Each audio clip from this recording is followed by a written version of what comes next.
خوشی کی تک رسائی حاصل کرنا اس وقت تک ممکن نہیں ہے کہ جب تک کہ ہم زندگی کا تجزیہ کر کے یہ بات نہ جان لیں کہ یہ ساری زندگی ایک کیفیت کا نام ہے. زندگی کیفیت کے علاوہ کچھ نہیں ہے. کبھی آدمی خوش ہو جاتا ہے، کبھی آدمی ناخوش ہو جاتا ہے، کبھی آدمی گرمی محسوس کرتا ہے، کبھی آدمی سردی محسوس کرتا ہے، کبھی آدمی کسی چیز کو بہت اچھا سمجھتا ہے اور وہی آدمی اس چیز کو بہت برا سمجھتا ہے. کبھی آدمی بات کر کے خوش ہوتا ہے، کبھی آدمی بات نہ کر کے خوش ہوتا ہے، کبھی آدمی پیار محبت کر کے خوش ہوتا ہے اور کبھی آدمی غصہ کر کے خوش ہوتا ہے. یعنی زندگی جو ایک ایسی کیفیت ہے کہ جس کیفیت میں سوائے تغیر کے کوئی چیز ہے ہی نہیں. پیدائش سے لے کے بڑھاپے تک کی زندگی کا اگر تجزیہ کیا جائے تو دو لفظوں میں یہ کہا جا سکتا ہے کہ ساری زندگی کیفیات کے رد و بدل کا نام ہے. بچپن یہ بھی ایک کیفیت ہے، جوانی یہ بھی ایک کیفیت ہے، بڑھاپا یہ بھی ایک کیفیت ہے، مرنا یہ بھی ایک کیفیت ہے. پیدائش سے پہلے بھی بہر عالم کہیں تھے، وہ بھی ایک کیفیت ہے. تو کیفیت کا جو تغیر ہے وہ زندگی ہے، لیکن کیفیت میں اگر کوئی چیز مستقل ہے اس کا نام خوشی. جب تک کیفیات میں تغیر رہے گا آدمی ناخوش رہے گا. کیفیات میں تغیر کے ساتھ ساتھ اگر آدمی ایسی منزل پر پہنچ جائے گا کہ جہاں تغیر تو ہے لیکن ذہن انسانی خوشی اور غم دونوں سے ماورا ہے، جب تک شعور خوشی اور غمی سے ماورا نہیں ہوگا اس وقت تک وہ حقیقت سے قریب نہیں ہوگا. یہ خوشی ہے، یہ غم ہے. تھوڑا سا اس میں ذہن لگانے کی ضرورت ہے. ایک خوشی ہے، ایک غم ہے. خوشی ہوگی تو غم ہوگا، غم ہوگا تو خوشی ہوگی. گرمی ہوگی تو سردی ہوگی اور سردی ہوگی تو گرمی ہوگی.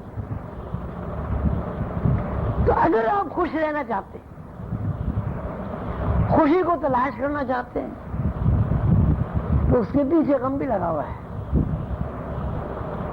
اگر آپ غم سے نجات حاصل کرنا چاہتے ہیں تو اس کے دوسرے خوشی ہے. خوشی میں آپ داخل ہو گئے پھر اس کے پیچھے غم ہے. مطلب خوشی رد و بدل والی کیفیت کا نام نہیں.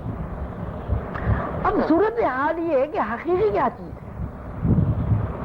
خوش اگر آپ رہیں گے تو آپ کو غمگین ہونا ضروری ہے. مطلب یہ کہ اگر آپ پیدا ہوں گے تو آپ کو مرنا ضروری ہے. اگر آپ کا بچپنا ہے تو آپ کو جوان ہونا ضروری ہے. اگر آپ جوان ہیں تو آپ کو بڑھاپے میں داخل ہونا ضروری ہے. آپ چاہیں نہ چاہیں بوڑھے آپ ہوں گے. یہ تو ہو سکتا ہے کہ اپنے ارادے و اختیار سے آپ ایسی تدابیر اختیار کریں کہ آپ 60 سال تک بوڑھے نہ ہوں، لیکن یہ ممکن نہیں ہے کہ آپ بالکل ہی بوڑھے نہ ہوں. بوڑھے آپ کو ہونا ہے، وقت میں آپ تصرف کر سکتے لیکن بڑھاپے سے انکار نہیں کر سکتے. تو یہ دو ساری کائنات جو ہے دو رخوں پر تشکیل ہوئی ہے. فرمایا من کل شیء خلقنا زوجین اثنین کہ ہم نے ہر چیز کو دو رخوں پر تخلیق کیا ہے. تو اگر آپ خوش رہنا چاہتے ہیں تو لازماً آپ کو غمگین بھی رہنا پڑے گا. اگر آپ غم سے نجات حاصل کرنا چاہتے ہیں تو غم سے نجات حاصل کر کے آپ اس کیفیت میں تو داخل ہو سکتے ہیں جس کا نام آپ نے خوشی رکھا ہے اور جس کے بارے میں آپ کو نہیں معلوم کہ خوشی کیا ہے. لیکن اس کیفیت میں آپ مستقل نہیں رہ سکتے، پھر آپ کو غم کی کیفیت میں پلٹنا پڑے گا۔ اب خوشی کیا ہے؟ خوشی کے بارے میں قلندر بابا اولیاء رحمۃ اللہ علیہ نے جو کچھ فرمایا، کتابی شکل میں نہیں، علم سینہ کے طور پر جو کچھ فرمایا، وہ یہ ہے کہ انسان اگر شعوری واردات و کیفیات سے منقطع ہو کر بے کیف ہو جائے، یہ خوشی ہے۔ ایک تو کیفیت ہے نا، خوشی کی ایک کیفیت، غمی کی ایک کیفیت، لیکن ایک کیفیت ایسی کہ بے کیف ہو جانا، یعنی خوشی کی کیفیت اور غم کی کیفیت سے آزاد ہو جانا۔ اور اسی کو اللہ تعالیٰ نے بھی قرآن پاک میں فرمایا، الا ان اولیاء اللہ لا خوف علیہم ولا هم یحزنون، کہ اللہ کے دوست خوف اور غم سے بے نیاز ہو جاتے ہیں۔ خوف اور غم سے بے نیاز ہونے کا مطلب یہ ہے کہ خوشی سے بھی بے نیاز ہو گئے۔ اس لیے اللہ تعالیٰ کے قانون کے مطابق، کیونکہ یہ ساری کائنات دو رخوں پر تشکیل ہوئی ہے، تو کوئی آدمی اگر خوف اور غم سے بے نیاز ہو جائے گا تو خوشی سے بے نیاز ہو جائے گا۔ تو ایک کیفیت ہے جس کیفیت کو ہم الفاظ کی تنگی کی وجہ سے مجبوری ہے، اس کے الفاظ ہمارے پاس بیان کرنے کے لیے نہیں ہے، بے کیف ہونا، یعنی انسان کو جو شعور حاصل ہوا اس دنیا میں آنے کے بعد، اس شعور میں رہتے ہوئے، اس شعور کی زندگی گزارتے ہوئے ایک تیسری کیفیت میں منتقل ہو جانا، جس کا نام ہے بے کیف ہو جانا، یعنی خوشی اور غم کی کیفیات، جذبات و احساسات سے آزاد ہو جانا۔ یہ کس طرح ممکن ہوگا؟ یہ اس طرح ممکن ہے کہ اس دنیا میں ہمارے نزدیک اگر کسی چیز کی اہمیت ہے تو وہ ہمارے اپنے جسم کی اہمیت ہے۔ ہم اگر زندہ ہیں تو اس لیے زندہ ہیں کہ ہمارے ذہن میں یہ بات ہے کہ ہمارا ایک جسم ہے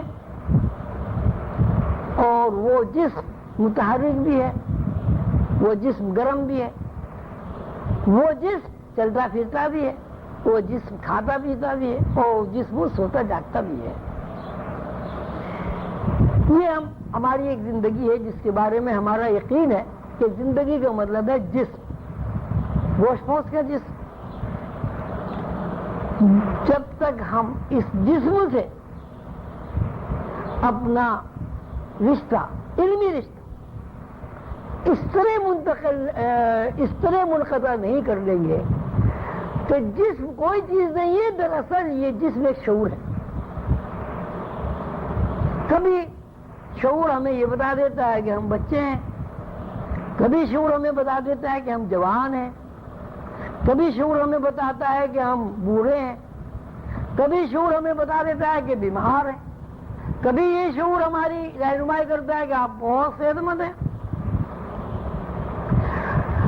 تو جسم کی اپنی ذاتی فہم، ذاتی ادراک، ذاتی پہچان کچھ ہے۔ جسم ایک میڈیم ہے جس کو وہ ہاتھی والی مثال آپ نے میں سنی، ابھی میں نے بتائی، کبھی ہم کہتے ہیں یہ ستون ہے، کبھی ہم کہتے ہیں یہ دم ہے، دم کو کہہ دیتے ہیں کیا ہے، اس کو سون کو کہتے ہیں یہ رسی ہے۔ تو اسی طرح شعور ہمیں جسم کے بارے میں اطلاعات فراہم کرتا رہتا ہے۔ کبھی شعور کہتا ہے تم زندہ ہو، کبھی شعور کہتا ہے تم مر گئے ہو۔ تو اس سے یہ پتہ چلا کہ جسم انسانی کی ہرگز کوئی حیثیت نہیں ہے۔ ہمیں یہ سمجھنا ہوگا کہ جسم انسانی کی جب کوئی حیثیت نہیں ہے تو حیثیت صرف شعور کی ہے۔